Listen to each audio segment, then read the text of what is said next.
Hello everyone.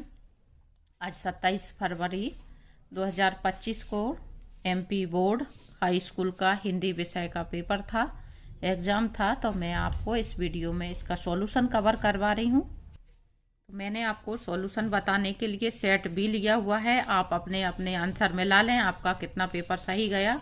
उम्मीद है आप अच्छा करके आए होंगे और आपका पेपर बहुत अच्छा गया होगा। फिर भी आप मैच कर लें कि आपके कितने नंबर आएंगे। तो पहला क्वेश्चन है, इसमें सेट बी में सत्य असत्य चयन कर लिखिए। पहला है, कमल तालाब को छोड़कर आकाश में खिल रही। ये सेंटेंस आपका असत्य है।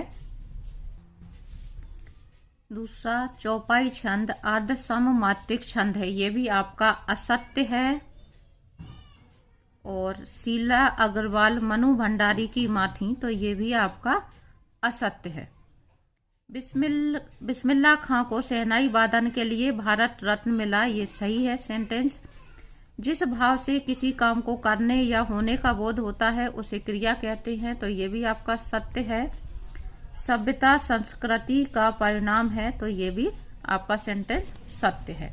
आगे है आपकी जोड़ियां। पहला है संगतकार, तो इसके साथ में आएगा आपका मंगलेश डबराल। छंद के प्रकार, दो मात्रिक छंद, वर्णिक छंद। बिस्मिल्लाह खां, ये आएगा आपका इसके साथ में शहनाई वादक। और अगला है गले का हार होना, ये मुहावरा है आपका, तो ये आएगा बहुत प्यारा। संधि के प्रकार तीन होते हैं, स्वर संधि, व्यंजन संधि, इस तरह से, और विसर्ग संधि। बालम खीरा, इसके साथ में आएगा आपका पहला लखनऊ। आगे है आपके एक वाक्य में उत्तर लिखिए। किसकी आभा अट नहीं रही है, तो इसका उत्तर आएगा आपका फागुन या बसंत।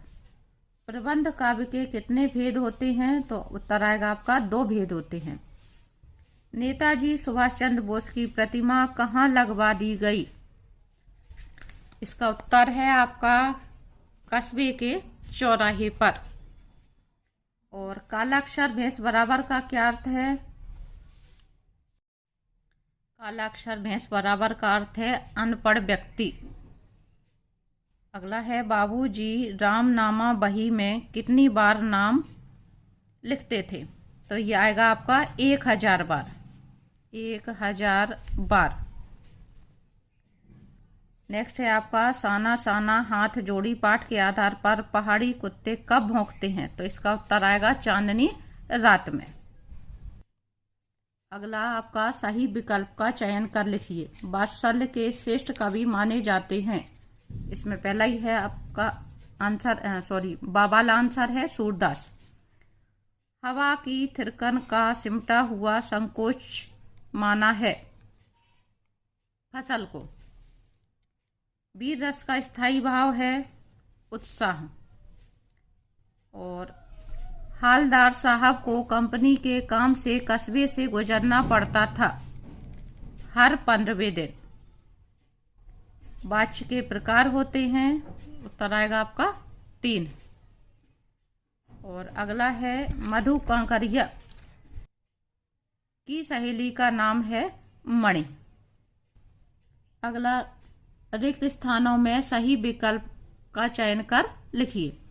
परशुराम ने का वध किया था? सहस्त्रबाहु। कामायनी एक महाकाव्य है।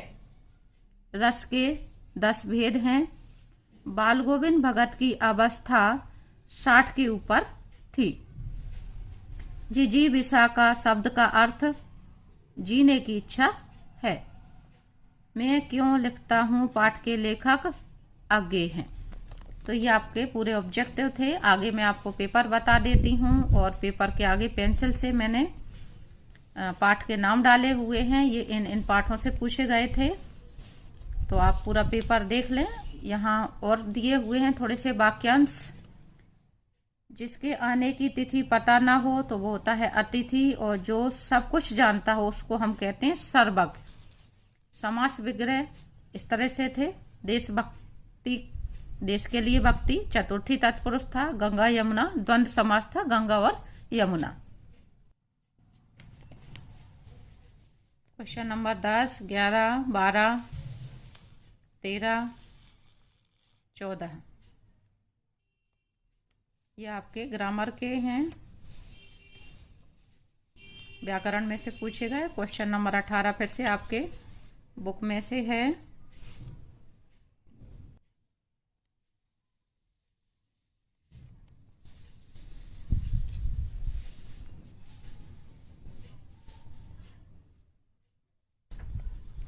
प्रश्न नंबर 23 आपका अपठित गद्यांश है। तो इसका जो शीर्षक है वो मन की एकाग्रता की समस्या लिख सकते थे आप, या मन की एकाग्रता।